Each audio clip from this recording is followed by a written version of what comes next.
১-১১-র সময় joint interrogation centre জেআইসিতে আটকে রেখে বর্তমান প্রধানমন্ত্রী তারেক রহমানকেও নির্যাতন করা হয়েছিল বলে জানিয়েছেন আন্তর্জাতিক অপরাধ ট্রাইব্যুনালের chief prosecutor Aminul Islam.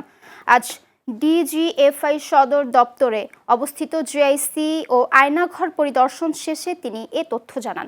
Tribunal ১-এর chairman বিচারপতি মোহাম্মদ গোলাম মর্তুজা মজুমদারের নেতৃত্বে একটি প্রতিনিধি দল ন্যায় বিচারের স্বার্থে এ পরিদর্শনে অংশ নেয়। চিফ প্রসিকিউটর বলেন, গোপন এই বন্দিশালায় আব্দুল্লাহিল আমান আজমি সহ বহু মানুষকে বছরের পর বছর নির্যাতন করা হয়েছে। আওয়ামী লীগ আমলে বিরোধী দল ও ভিন্ন মতের মানুষকে গুম করে রাখতে এই অমানবিক অবকাঠামো ব্যবহার করা হতো। ভবিষ্যতে দেশে যেন আর কোনো আয়নাঘর বা গোপন নির্যাতন কেন্দ্র প্রতিষ্ঠিত না হয় সে বিষয়ে সরকারের প্রতি আহ্বান জানান তিনি।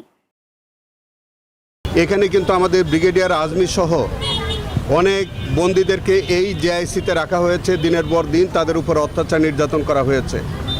আরও একটি বিষয় দেখবেন, ১-১১-র সময় আজকের মাননীয় প্রধানমন্ত্রী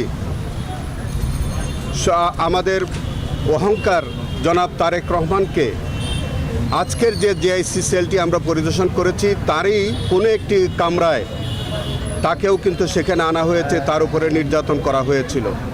এটাও কিন্তু আমাদের ইনভেস্টিগেশনে বিভিন্ন সাক্ষীদের মুখের বর্ণনা থেকে সেই তথ্যও পাওয়া গেছে এবং পর্যায়ক্রমে এগুলি বিচারে রিফ্লেকশন হবে।